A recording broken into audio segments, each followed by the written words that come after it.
Good day. This is Pastor JT from Affinity Missionary Baptist Church here in the lovely city of Cleveland, Ohio. Early on this Friday morning, you have made it to the very end of the work week. Give yourself a hand. Pat yourself on the back. Be excited because you have an amazing weekend in store for you. You made it, and I am proud of you. Look, I do this often at the end of every work week. I disturb your level of comfortability by making sure you are connected to a healthy, well-balanced church. I'm gonna keep saying that until y'all get tired of me and y'all say, you know what? He is always bragging about Affinity. Maybe I need to come see how healthy it really is. Come on, enjoy yourself. Come on, you ain't got nothing to do. You can come at our 8 o'clock service or you can come at our 10:45 service. We have an amazing worship and praise ministry. We have an amazing band.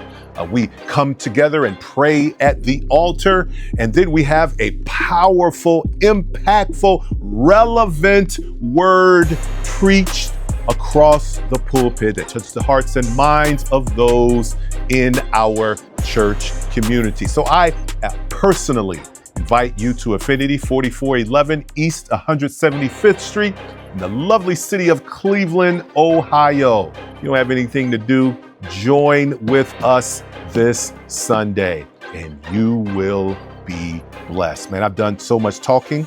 I forgot what the scripture, oh, here it is. All right, 2 Timothy chapter 4, verse 5.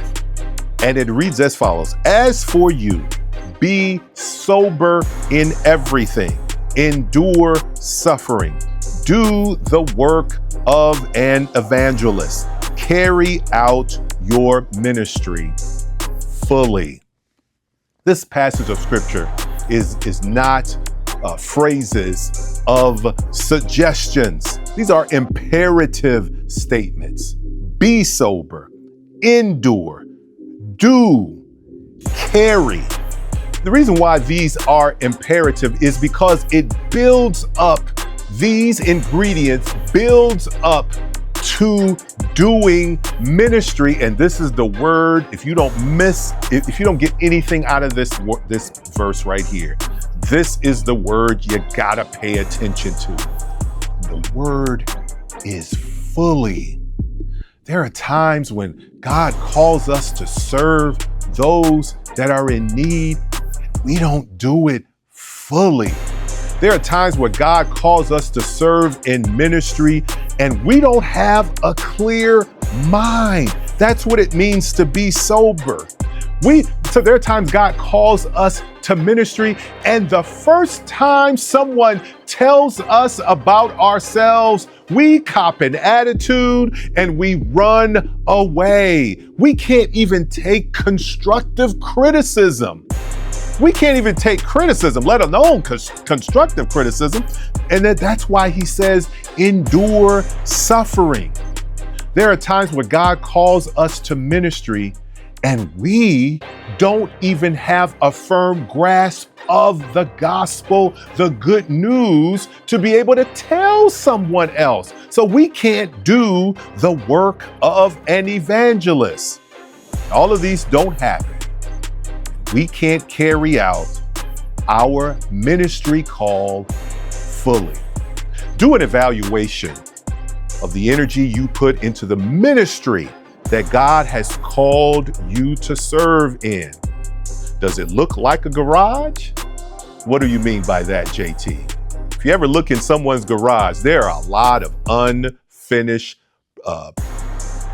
plans, unfinished work, unfinished ideas, either sitting in the corner, hanging on the wall, or in a drawer. The unfortunate reality is if your ministry looks like a garage of unfinished plans, then you might want to find out why you don't have a clear mind, as this passage says, why you are so hesitant or sensitive that you can't take constructive criticism, or why you don't have a firm grasp of the charisma, the good news, the gospel of Jesus Christ, which prevents you from being an evangelist. Those are powerful ingredients that will energize you to do the work of ministry fully. Look, I hope that blessed you on today. Like it blessed me. Continue to connect with me each and every work day. See you next Monday, as I am always excited to share with you the word on the net. Take care.